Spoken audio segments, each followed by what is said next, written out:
आता एक नैसर्गिक प्रश्न उभा राहतो. जर तू ना साधक आहेस, ना सिद्ध, तर साधना करण्याची गरजच आहे का? हा प्रश्न अष्टावक्र समजण्यासाठी खूप निर्णायक आहे. याचं उत्तर थोडं पॅराडॉक्ससारखं आहे. म्हणून शांतपणे पाहू. अष्टावक्राच्या दृष्टीने एक गोष्ट स्पष्ट आहे. तू आधीपासून पूर्ण आहेस. तू शुद्ध बोध आहेस. तुला काही मिळवायचं नाही. म्हणून अंतिम सत्यातून पाहिलं तर साधनेची गरज नाही. कारण जे शोधतोयस ते आधीपासूनच आहे. पण व्यावहारिक वास्तवात, पण प्रत्यक्ष जीवनात आपण स्वतःला असं समजतो. मी शरीर आहे. मी मन आहे. मी कर्ता आहे. ही ओळख खूप खोल बसलेली असते. म्हणून मनात गोंधळ असतो, भीती असते, आसक्ती असते. इथे साधना उपयोगी ठरते. एक साधं उदाहरण. समजा जमिनीवर दोरी पडली आहे. पण अंधारात ती साप वाटते. खरं काय आहे? सुरुवातीपासून दोरीच आहे. पण भीती खरी वाटते. मग काय करावं लागतं? प्रकाश आणावा लागतो. साधना म्हणजे तो प्रकाश. साधनेचा खरा उद्देश आहे की साधना म्हणजे नवीन काही मिळवणं नाही. साक्षी निर्माण करणं नाही. साधना फक्त एक गोष्ट करते. चुकीची ओळख सैल करते. म्हणून दोन स्तर असतात. एक अंतिम स्तर, जिथे ना साधना आहे, ना साधक आहे, ना सिद्ध आहे. आणि एक व्यावहारिक स्तर, जिथे साधना उपयोगी ठरते. मन हळूहळू शांत होतं. स्पष्टता येते. अष्टावक्र का थेट बोलतो?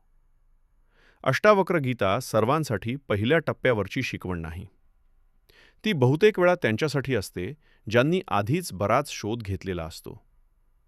म्हणून अष्टावक्र थेट म्हणतो, आता काही करण्याची गरज नाही. तू आधीपासून मुक्त आहेस. एक वाक्यात सांगायचं तर, अंतिम सत्याच्या दृष्टीने साधनेची गरज नाही.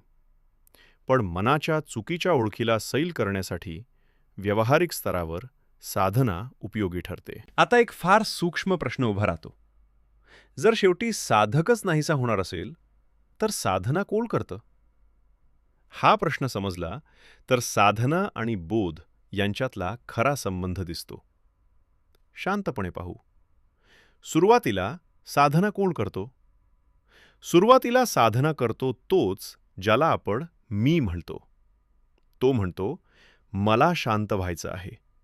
मला सत्य समजून घ्यायचं आहे. मला मुक्त व्हायचं आहे. हा मी म्हणजे काय? तो आहे शरीराशी ओळख, मनाशी ओळख, विचारांशी ओळख, म्हणजेच अहंकाराची ओळख. साधना इथूनच सुरू होते. मग साधनेत काय घडतं? साधना करताना हळूहळू एक गोष्ट स्पष्ट होऊ लागते. विचार दिसतात, भावना दिसतात, शरीर दिसतं. आणि मग लक्षात येतं, हे सगळं दिसतंय म्हणजे मी हे नाही. इथे एक मोठा बदल सुरू होतो. मी अनुभव आहे ही ओळख सैल होऊ लागते. मग एक विचित्र गोष्ट घडते. साधना चालू असताना एक क्षण येतो जिथे लक्षात येतं, ज्यानं साधना सुरू केली तो फक्त एक विचार होता. म्हणजे मी साधना करतोय ही सुद्धा एक कल्पना होती. तीही जाणण्यात दिसते. मग काय उरतं? साधना करताना असं दिसायला लागतं, साधना होत आहे, पण साधक सापडत नाही. श्वास चालू आहे, विचार येतात, ध्यान होतं, पण कोण करतंय हे सापडत नाही. रोजच्या जीवनातही असंच असतं. विचार कर. हृदय धडधडतं, श्वास चालतो, पचन होतं. हे सगळं कोण करतं? तू बसून निर्णय घेत नाहीस, ते आपोआप घडतं. तसंच एक टप्प्यानंतर साधनाही घडत राहते. पण साधना करणारा वेगळा स्वतंत्र साधक सापडत नाही. अष्टावक्र म्हणतो, साधना खरी गोष्ट नाही, ती फक्त मनाला थकवते.